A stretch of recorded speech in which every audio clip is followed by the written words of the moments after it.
Hello everyone and welcome to my channel. I hope everyone is having a wonderful day. Before we begin, please hit the subscribe button and give this video a thumbs up. Steffy Forza's heart as she sat in the dimly lit waiting area of a foreign hospital, her hands trembling as she clutched Kelly's small backpack, the one she had packed with her favorite storybook, her unicorn hairbrush, and the stuffed dolphin that had traveled with them on every trip. Just hours earlier, their day had been full of laughter as they drove along the picturesque coastline. After lunch in a charming trattoria, Kelly chattering in the back seat about the gelato flavor she wanted to try before leaving Italy, when in an instant, everything had changed. A sudden slick curve, a truck coming too fast from the opposite direction. Steffy's desperate attempt to brake, the sickening screech of tires, and the violent jolt as the car spun. Airbags exploding, glass shattering. Kelly's terrified cry echoing louder than the crash itself. Now hours later, the image of her daughter being pulled from the wreckage by paramedics was seared into Steffy's mind, and she could still feel the cold bite of rain soaking her through as she screamed Kelly's name, begging her to open her eyes. The doctors had been kind, but urgent when they took Kelly away, speaking in rapid Italian that Steffy struggled to fully understand. Though the words had trauma and possible internal injuries had pierced through the language barrier like a knife now, as the antiseptic smell of the hospital wrapped around her and every passing second felt like an eternity. Steffy's mind turned to one person, Liam Spencer, Kelly's father, the one who had to know, the one she needed here, no matter what history or complicated emotions lay between them. With shaking hands, she pulled out her phone, scrolling through her contacts until she landed on his name. And as soon as she hit call, her throat tightened, the sound of his voice on the other end, warm but confused, almost breaking her. "Liam," she said, her voice cracking. "You have to come. Right now. It's Kelly." There was a brief but heavy silence on his end. And when he finally spoke, his voice was low, steady, but laced with fear. "I'm on my way, Steffy." Before she could even finish explaining, she felt her chest tighten with a sob, and the words came out in gasps. "There was an accident. She's in the hospital. I don't know how bad it is, but please, just get on a plane, Liam.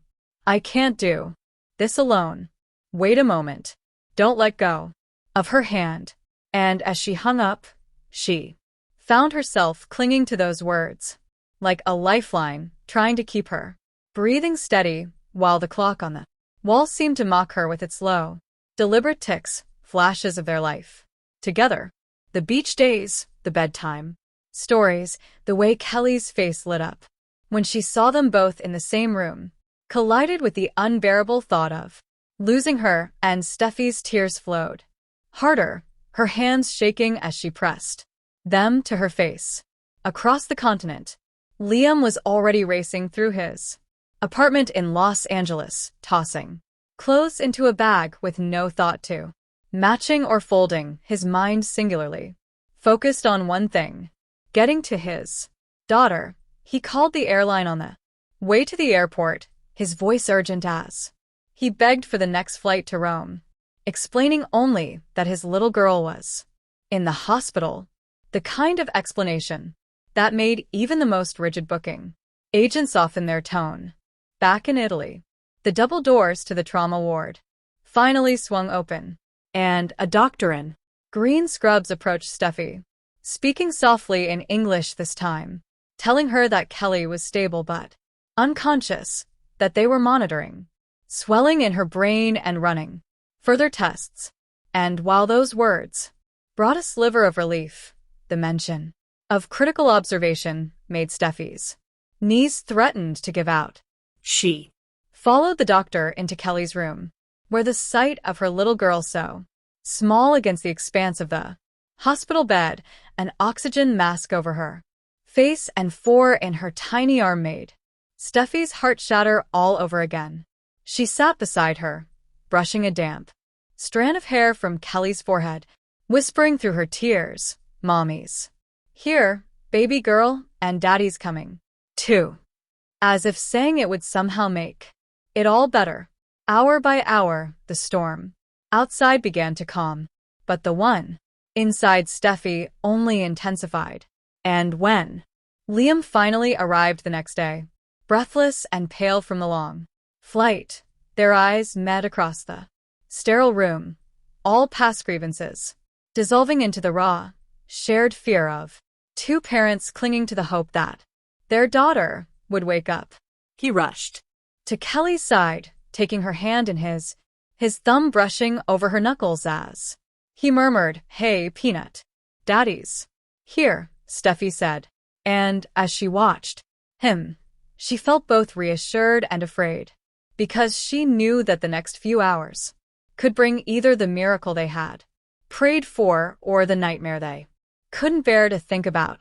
Together, they kept watch, talking softly to her and telling her stories about home, the beach, the puppy she wanted to adopt, and anything else that would help her connect to the world she had fought so hard to be a part of. As the first rays of dawn filtered through the blinds, Kelly's eyelids fluttered, and for the first time in what seemed like forever, Steffi and Liam dared to breathe again. With golden sunlight flowing across the hills and the subtle scent of lavender floating in the breeze, the late afternoon sky over the French countryside should have been peaceful. But for Steffi Forrester it had been replaced by a nightmare from which she was unable to awaken.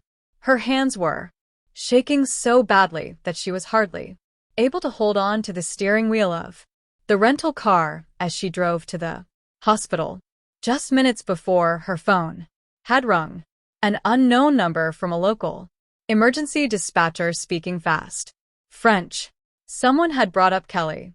Mishap, severe wounds. Steffi could only concentrate on those words since they were the only ones that broke through the dispatcher's cacophony. Her chest tightened with each second that went by, making it seem as though she was having trouble breathing.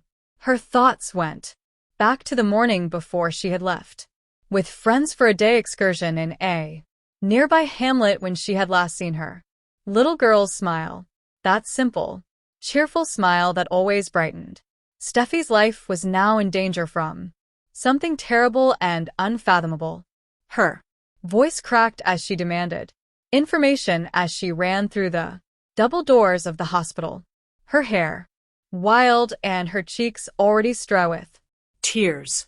With empathetic yet weary gaze, nurses hurried to soothe her and led her to a waiting room. The phrase is critical condition, head trauma, and we're doing everything we can cut through her like a piece of glass.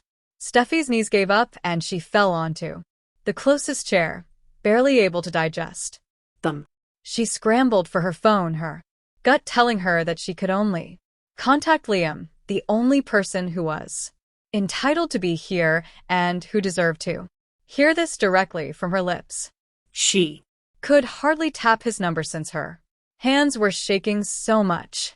The dam inside her burst as his warm, unknowing voice finally came on the line.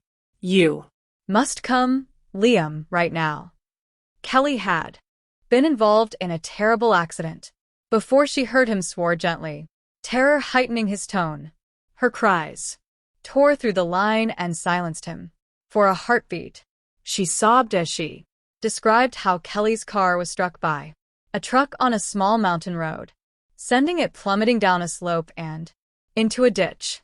The doctors had claimed it was a miracle she was still alive, but what happened in the next few hours would determine everything. Steffi's voice broke with remorse at the indescribable realization that she had failed to safeguard her daughter and had allowed her to disappear in a faraway land. Liam's voice was frantic and harsh.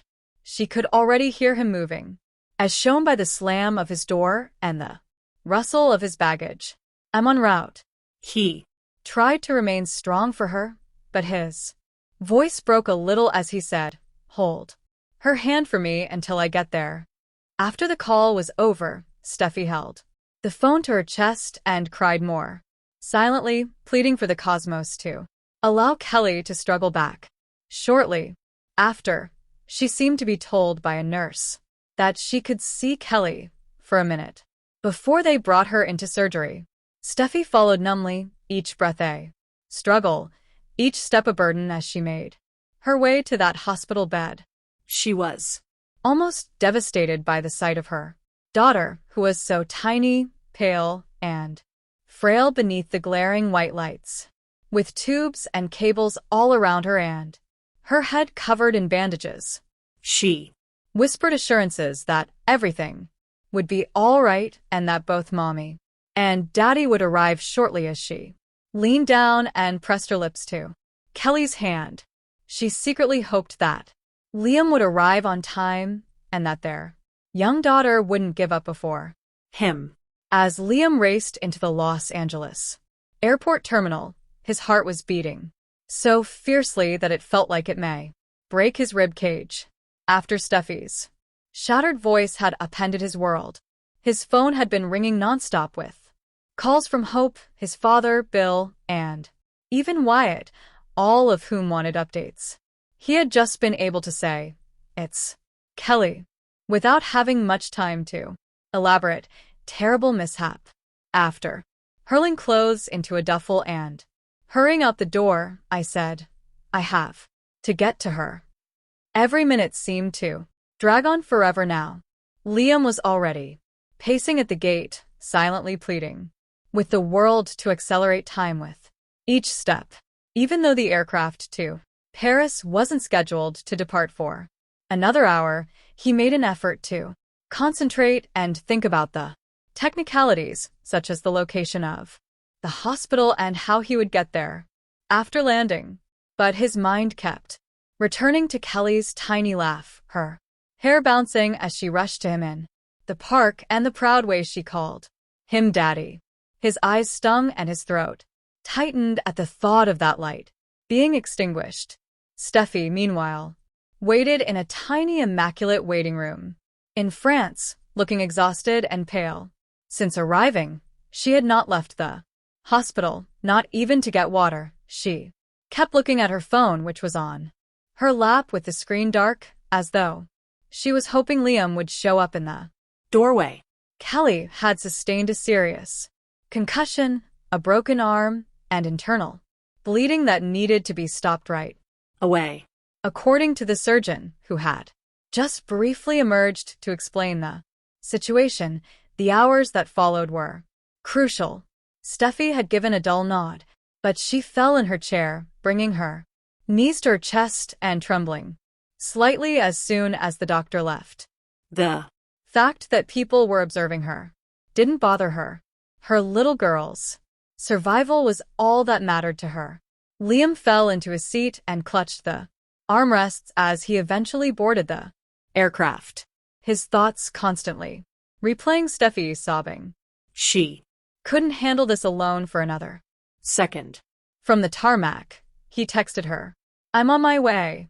Tell Kelly that I adore her. Please tell her that Daddy is coming. Please." Minutes later, she responded simply but bluntly, "Hurry. In her sleep, she keeps calling for you." After what seemed like the longest journey of his life, Liam's cab rushed through a little French town's winding cobblestone streets hours later, headlights piercing the dark before dawn. Liam didn't even wait for the driver to completely stop before he dropped some cash on the seat and sprinted toward the door as the hospital appeared, its white walls shining dimly in the streetlights. He saw Steffi. Right once inside, her hands twisted together in her lap, her face smeared with tears, her hair disheveled. She jumped up as soon as she spotted him, and he took 3 long steps across the gap between them. He gathered her into his arms without saying a word. The Embrace was intense and frantic with both of them clinging to each other as if doing so might somehow keep their daughter together as well. The sound of Steffy's voice was muffled by his shoulder. Liam, she is undergoing surgery. They are unsure if her voice splintered as she broke off. Liam said, "Don't," and planted a kiss on her hair. "Don't say it, Steffy. She's strong. It's going to happen. She must." With their hands clasped together, they waited in the waiting room, watching the surgery doors as though their combined strength could bring Kelly back to them safely. Steffy would tremble each time the doors opened and a nurse entered, fear and hope battling in her eyes. As Liam's thoughts turned to all the significant events he hadn't been prepared to miss, he thought of escorting Kelly into her first day of middle school, teaching her how to ride a bike without training wheels, and her first school dance. Now he couldn't let her go. He refused. The surgeon eventually came out after what seemed like an eternity, his face solemn but not despairing. In stammering English, he stated, "She's stable for now." The internal bleeding was halted. The next 48 hours will be crucial. Although she is still unconscious, she is visible. With a sigh of relief, Steffy squeezed Liam's hand till it hurt. Kelly was lying surrounded by machines in a small room, and they followed the doctor together down the hallway. Her head was covered with new bandages. Her complexion was pallid, and she breathed shallowly and steadily, her little chest rising and falling. The image made Liam's knees weak. He approached her bedside and, being cautious not to remove the bandages, ran a soft hand through her hair. "Hey, little girl." His voice broke as he muttered, "Daddy's here." Leaning over to give Kelly a cheek kiss, Steffy stood across the bed. "My dear, we're both here. All you need to do is relax and recover so we can return home." She didn't bother wiping away the tears that fell upon the blankets. They talked softly to Kelly, told her stories, and reminded her of all the exciting things that were waiting for her at home, including her favorite playground, the puppy she had been pleading for, and the birthday celebration they had promised. They remained in that position for hours. Liam and Steffy remained by her side, while nurses came and went, checking vital signs and adjusting for lines. During the quiet times, Liam looked at Steffy and saw the weariness and intense concern that words couldn't express written on her face. He murmured softly, "You need to rest." But she shook her head right away. "Not until